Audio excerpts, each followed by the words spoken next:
Merry Christmas! And guys, good day sa inyo, no? So meron dito dinala yung kaibigan natin. Tingnan natin kung anong issue. Ang brand nito is Colin, no? With Wi-Fi.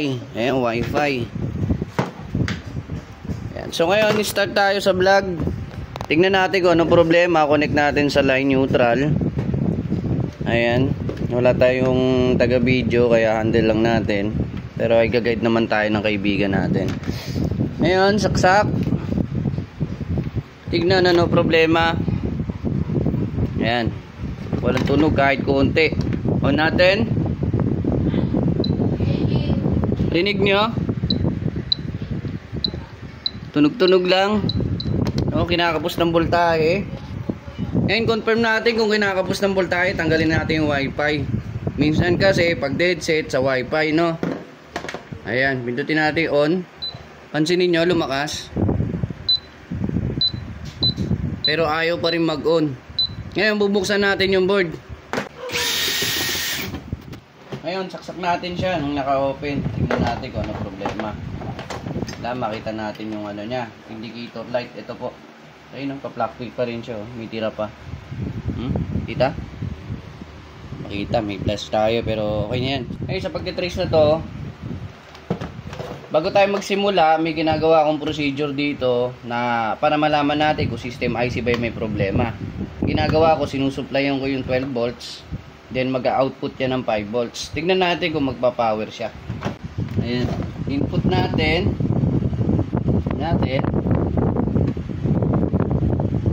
Ayaw. Ayan o, steady light siya.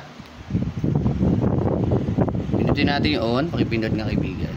Ayaw, hindi kompleto yung ano niya, voltahe. Pero okay ang system IC kasi umilaw yung kanyang indicator light, no? Pagka shorted, madalas kasi dead set yan eh. So ang gagawin natin, titrace natin kung bakit fluctuated yung supply niya. Check natin, no? Kung saan nagpa-fluctuate.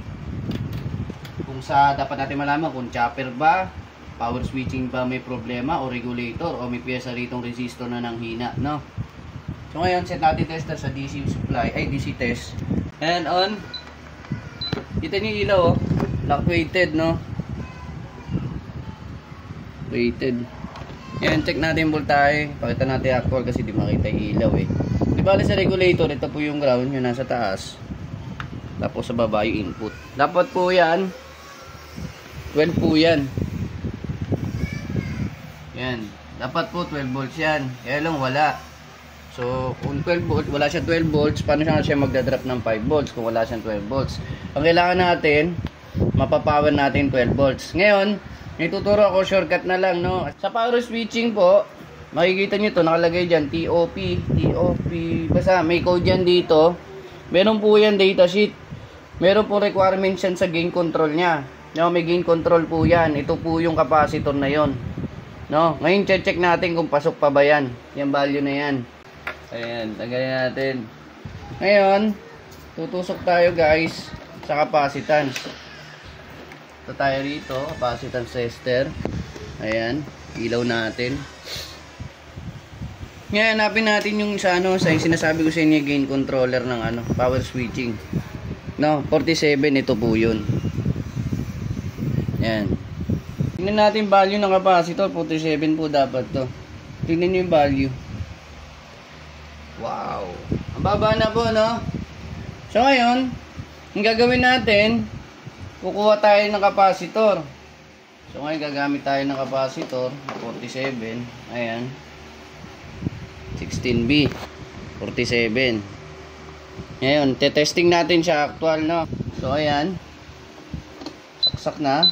Ganun pa rin siya. I-jerk natin, no? May negative positive po yan. May sign na siya ng positive, no? So dito sa capacitor may sign din ng negative. So pag ganito siya, tama?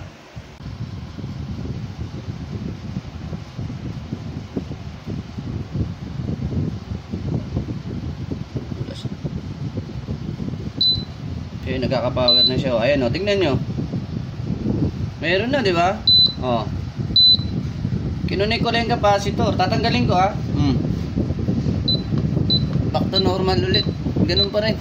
Di ba? So hinangin natin to, yun lang ang gagawin natin. Kukonek natin itong capacitor na to dito Ayun, nagpa-power oh.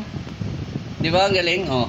Ngayon, connect natin wifi. Tingnan natin kung baka ito kasi yung dahilan. Baka nasira siya dahil dito, no? Pwede naman i-disable to. Kaya lang wala siyang wifi. Para sa ba ito wifi na to? Control po yan, no? Wireless control po yan. Then monitoring din ng current na kinakain ng kuryente nila. Ayan, no? Mas humina siya, oh. Pero kung lalagyan ko siya capacitor, papaon niya na kaya ulit to.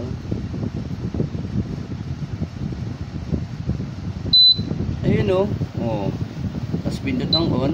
Teka lang, namutulas yung kamay ko.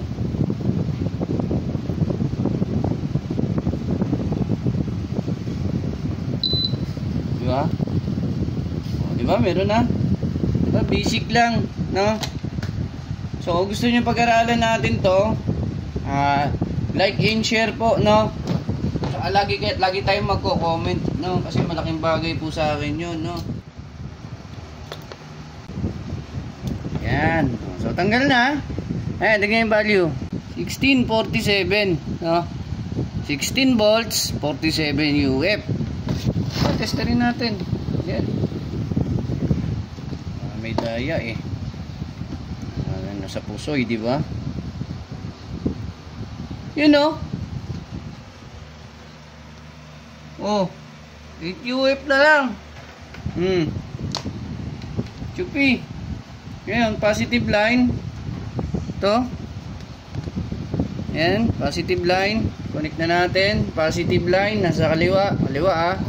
Okay, huwag tayong magkakamali. Lumulobo po yan. Ba't nagkamali, no? Ayan. O, double check. Negative. Ayan, okay. Twist natin ng konti. Ayan. Tapos, inang. Sausaw muna, pampalinis.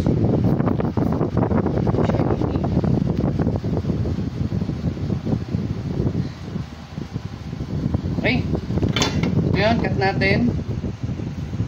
Cut natin. Ito. Ayun na. O, testing na. Baka mali ako. Yan. Tingnan natin ito. Sayang kuryente. O, di ba? Iko, gumana na. Pakadali, di ba? Off. On.